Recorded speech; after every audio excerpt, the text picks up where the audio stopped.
Espíritus de la obsesión.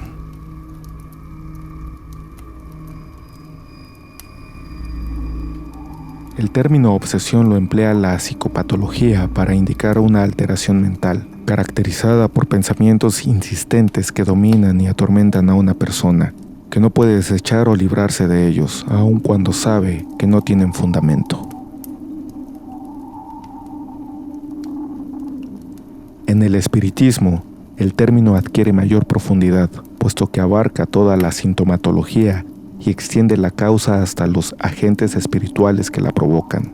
En efecto, el fundador del espiritismo, Allan Kardec, determinó que la obsesión es el dominio que los espíritus inferiores o ignorantes ejercen sobre ciertas personas con el fin de enseñorearse de ellas y someterlas a su voluntad, por el placer que experimentan causando daño, o por diversidad de motivos y empleando variados recursos, provocando efectos psicológicos y morales, alterando su conducta y efectos orgánicos y afectando su salud física. Cuando un espíritu quiere obrar sobre un individuo, lo envuelve, digámoslo así, con su periespíritu como si fuera una capa. Entonces, al penetrarse los dos fluidos, los dos pensamientos y las dos voluntades se confunden. El espíritu puede entonces servirse de ese cuerpo como si fuera el suyo propio, haciéndole obrar a su voluntad. Si el espíritu es bueno, la acción es dulce y benéfica y no induce a hacer sino cosas buenas. Pero si es ignorante e inferior, estimula a ejercer acciones inconvenientes. Cuando estas influencias adquieren carácter pernicioso y persistente, en lugar de provechoso hablamos de obsesión.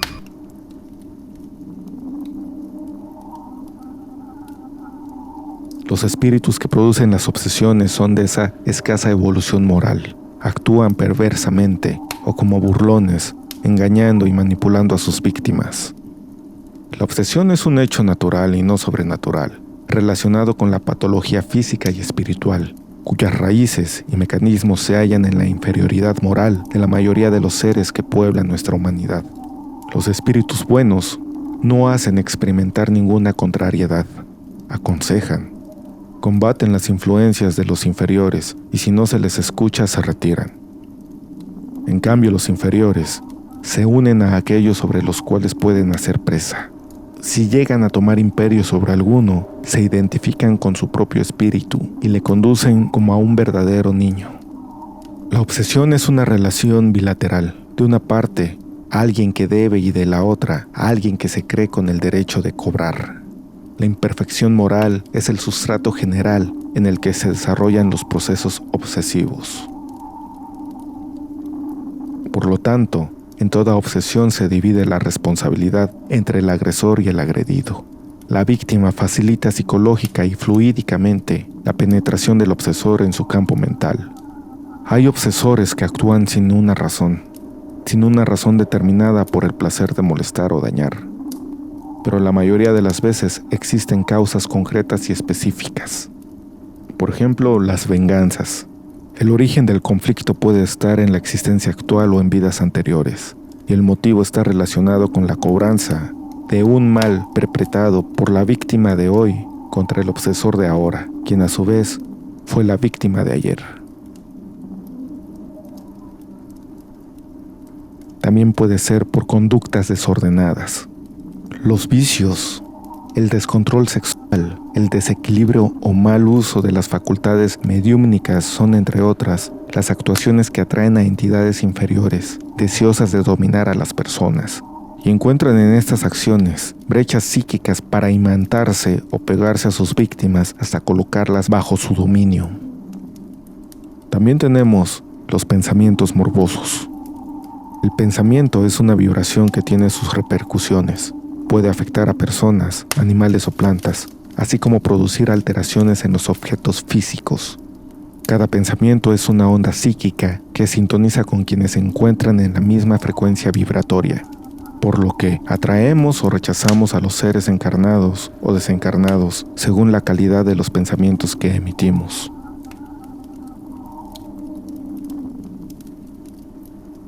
Otras causas de la obsesión.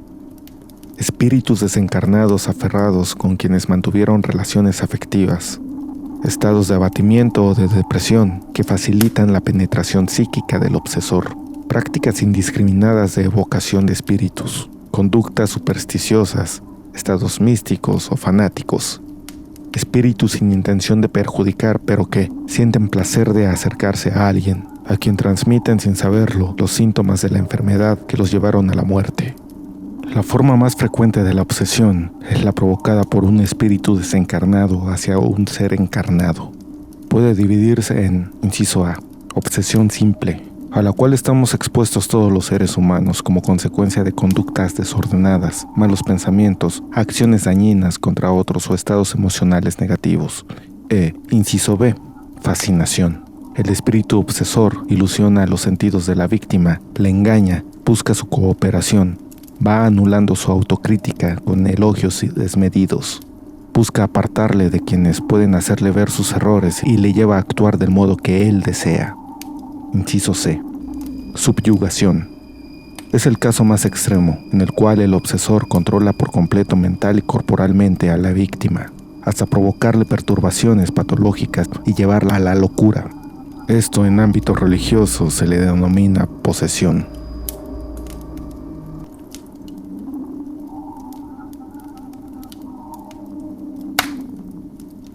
Vampiros espirituales. El vampirismo relacionado con la sangre, que tanto vemos en películas de terror y leemos en libros, deriva de una muy antigua creencia según la cual la energía vital de una persona era o estaba en la sangre. Por ello, la gente creía que al beber sangre, y mucho mejor si se trataba de sangre de otro ser humano, tomarían o se apoderarían de esa energía vital. Y si quien lo hacía era un muerto viviente, un ser salido de ultratumba, el miedo y el terror estaban más que asegurados. Los casos tan popularizados como los de los vampiros tipo Drácula, Lestat y similares, es un mero modo poético de representarlos. El verdadero vampirismo, del cual existen muchos casos en nuestros días, es el de las energías intangibles del ser humano, y a la vez de las más importantes y también las más deseadas por otro tipo de entidades negativas, las energías psíquicas y las energías espirituales. Este tipo de vampiros sienten especial predilección por contagiar o absorber la vitalidad de personas que tienen relación con algún tipo de vicio. Por ejemplo, alcohol, droga, sexo, juego o tabaco. Y han pasado a otra dimensión, abandonando su cuerpo terrenal sin haber podido curarse o librarse de tales vicios. Pues bien, estas entidades viciosas, ya que no han perdido en absoluto su inclinación hacia los placeres terrenales, no se han arrepentido de su comportamiento y siguen estando muy cerca de nuestro mundo.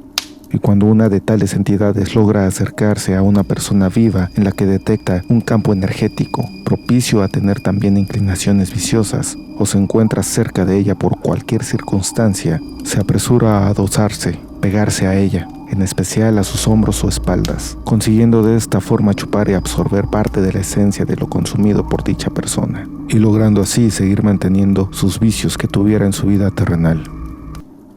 Este contagio vampírico es relativamente fácil de detectar al observar cuando una persona de la que se sabe que es adicta a cualquier clase o tipo de vicio incrementa su consumo o su nivel de adicción sin que ello le cause mayor daño que ya le estaba causando. Esta persona enviciada tenía su cuota de consumo establecida, la cual podía ir incrementando en la medida lógica de su necesidad. Pero cuando ese incremento en el consumo o el vicio es rápido y muy notable, casi siempre es debido a dicha entidad. Casi siempre es debido a que dicha persona ha comenzado a consumir en compañía de otro vicioso. Es decir, el espíritu que se le ha pegado al cuerpo sin saberlo ni ser consciente de ello. Este factor externo del enviciado hace mucho más difícil su recuperación, ya que la entidad espiritual de bajo astral, que lo está obsesionando o vampirizando, también lo está obsesionando, psíquica y telepáticamente, para que no abandone ni renuncie en ningún instante a sus inclinaciones. Esta incorporación de una entidad espiritual, de un vampiro energético de vicios, a una persona con fines claramente negativos, se llama también, como ya hemos mencionado anteriormente, perturbación, contagio y posesión. En la gran mayoría de estos casos, los efectos físicos y psíquicos pueden ir desde dolores de cabeza, cervicales, espalda, contracturas musculares o todo tipo de disfunciones orgánicas, pasando por confusión de ideas, pensamientos no propios, negativos y casi siempre destructivos. Escuchar voces y llegar a ser auténticos casos de posesión, fascinación o subyugación.